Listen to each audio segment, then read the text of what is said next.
Oh, hello! Hello, my lovelies! Today I'm going to be taking you through my May Plan With Me spread setup thingy for my bullet journal.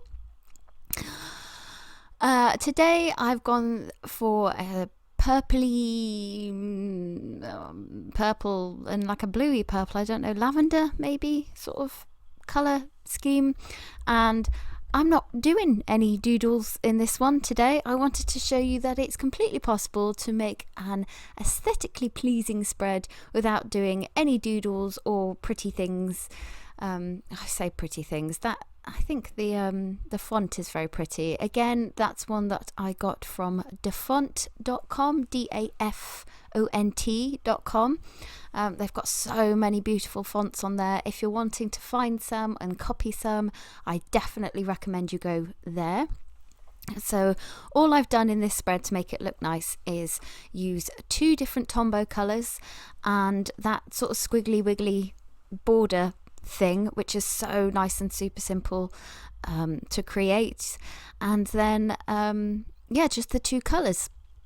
So I've gone back to my main, actually I'm lying because I couldn't help it, once I've done some of the bits and bobs in here, I do go back through and add some washi tape and some stickers that I had, just because I thought the colours were nice. But I think a spread like this would totally completely work without any stickers or things like that. It still looks nice without, but I just wanted to add it.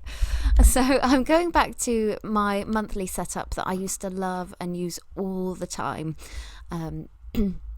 So I've got my main calendar in the middle, and then on the side I've got this section where I've got my goals and high point,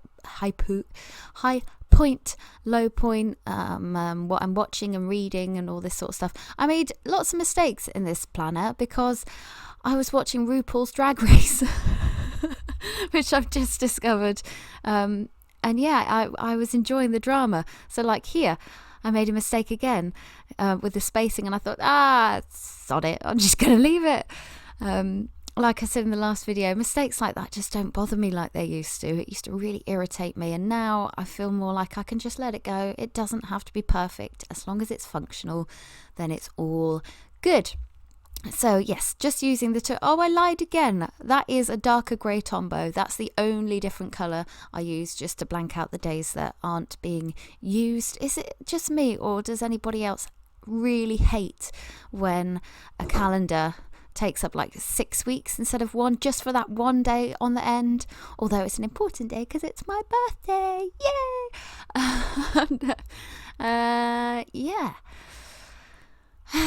See baby's hand. I'm sorry if you find it distracting, but it needs must. You gotta do what you gotta do. Here I'm taking out the washies that I wanted to use. I use this sort of lavendery, fieldy kind of looking thing along the bottom, and that's the only place I use that one, actually, because there's not a lot of space anywhere else in the spread to use it. I really like these washi tapes for the look of them, but I don't recommend actually getting them because they're so hard to unravel. They're sort of a bit papery, and that washi tape there has some writing on it. I was very careful about what the writing said on those ones, because after the whole Nazi sympathy, whatever it was, washi tape baby fiasco, I just thought, just be super careful with what it says. Look at that little face, isn't he lovely? He was starting to get a bit fussy. I thought, right, okay, let's stop and feed him. And then I managed to put him down, and he slept for a minute and then back again. So onto the productivity level tracker. I've added that in again this month, and in all honesty, I didn't use my spread once in April. I just didn't use it. I've not been using it. But I enjoy making these, so it's not all a complete waste. But yeah, I've just found I haven't had the time. I just haven't had the time to actually use them properly. So I've just been doing your normal planning and stuff in it. But this productivity level tracker was inspired by, or copied from, the boosted journal. Again, I do have a separate video showing you how to actually use the productivity level tracker. So if you just search for that one, I'll try and remember to put it in the icon, but I don't always remember.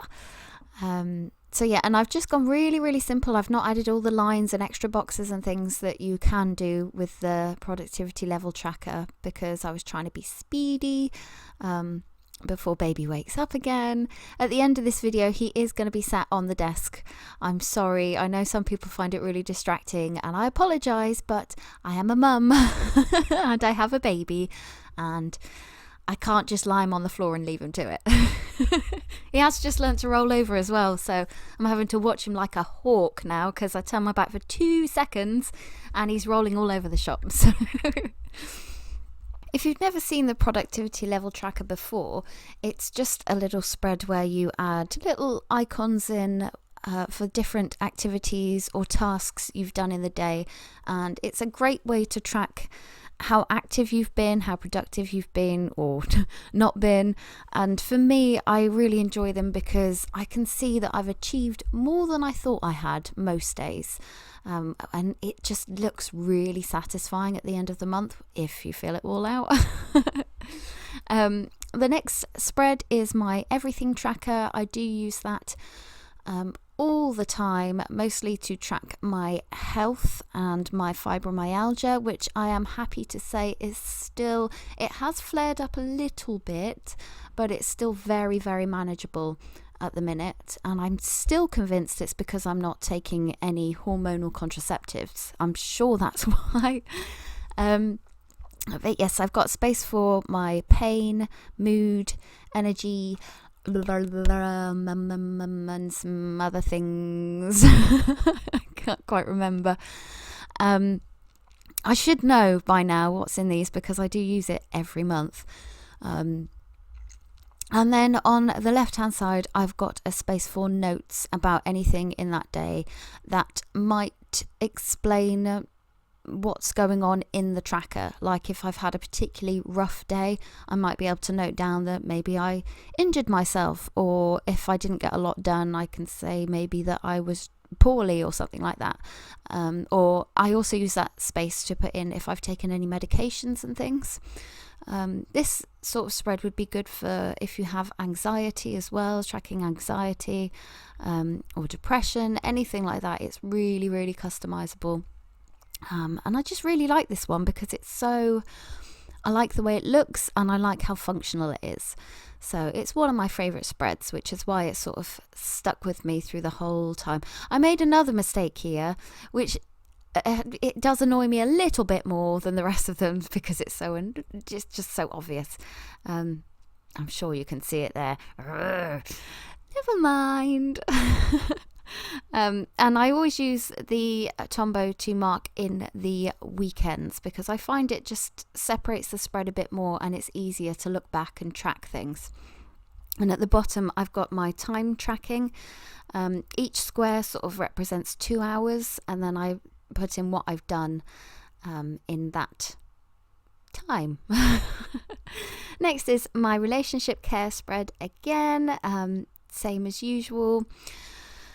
I do want to emphasize the fact that I don't add a lot of doodles or anything like that to this spread, and I still think it comes out really nice. I think the main things to make this look nice is doing pick 2 different fonts, one more fancy and one more plain. Also using 2 different size nibs is quite helpful. It just makes a difference. Don't ask me why, it just does. And then sticking to a couple of colours, 1 or 2, just to add a little something. And that's all I do. It's all I do to make it look nice. So I just wanted to take a quick moment to talk about this video's sponsor, which is of course Skillshare. And don't click off because these are really, really cool, okay? Don't skip it. This lady here goes through a class on how to make these zines, like a little mini magazine, and it's just made out of an A4 piece of paper, and she turns them into these little books. And in this video she emphasizes that using them for a gratitude journal, but I just thought these would be so great for if you have more significant events in your life, like maybe a wedding or a birthday, or I don't know, a fancy date or something that you go on where you want to add more information about it and have it sort of slightly separate. You can make this little mini tiny book and then put it into your journal and just have its own little space as a significant part of your journal, something interesting. And I just really like the idea, and I'm thinking about using it for if ever something comes up. Like I was thinking I could use one for Felix's developmental milestones, that sort of thing, and keep them all in one of those little tiny books, and then I'll be able to find all the information I want about when he starts rolling over and smiling and laughing, which he's already doing, first words, and when he starts crawling, those sort of things. And you can add pictures in it, and you know, just to keep it. And then you could tack it in with washi tape, and either keep it there or take it out and end up putting them all together at a later date to make a whole series. So I thought that was a really good class. It's called Design a Gratitude Journal Zine by Elaine Stolp, and I shall leave a link for that one in the description box. Skillshare has hundreds of classes for all sorts of creative endeavours, and a yearly subscription works out to less than $10 a month. And the first 1,000 people to use the link that Skillshare has provided in the description get a trial period of Skillshare Premium. So give it a go, you've got nothing to lose. Okay, so I'm on to my final spread of this month, and if you can hear rattling and noises in the background, it's baby. He has now woken up. So I'll try and get through this without a meltdown. On this page... On this page, I have my line a day to write down what actually happened that day, and then a space for 1 second. Okay, he's having cuddles now. And so I've got a space for a line a day, what I do that day, and then a space for how I'm feeling, so to write down how I'm feeling. I find that really helpful with my sort of depression and anxiety, to see how I'm getting on with things, and also it reminds me that feelings don't last forever. So if I'm feeling crappy one day, it doesn't necessarily mean that I'm going to feel crappy forever. That's something I always have to sort of remind myself. And then I've also got a space just here for whether or not I've eaten for, you know, breakfast, lunch and dinner, and then a space for morning, afternoon and evening. And I use a more than, less than, a neutral sort of, what do they call them, I don't know, sort of signifier to let me know at a glance how my day's gone. And yes, and that's pretty much it for this spread. I am going to go back through and add a few extra sort of pretty bits and bobs. So I'm going to go through and add a few more bits of washi tape and add a bit more colour in with my Tombows around some of the borders. But other than that, that's the spread. So that's it from me today. If you've stuck around to the end of this video, thank you very much. I always say at the end of my videos, please like and subscribe, blah blah blah blah blah. But really, please do, if you did enjoy the video, please leave a like, because it really does help my channel. And I know lots of you, you know, I know my regulars, I know who always comment, so thank you very very much for that. Yes, baby. And stop trying to eat my microphone. What are you doing? Yes, I will be back next month with my June plan with me. But yeah, that's it from me. Yes, all right, I'll feed you now. Yes, I will. Okay, I'll see you all next time. Bye.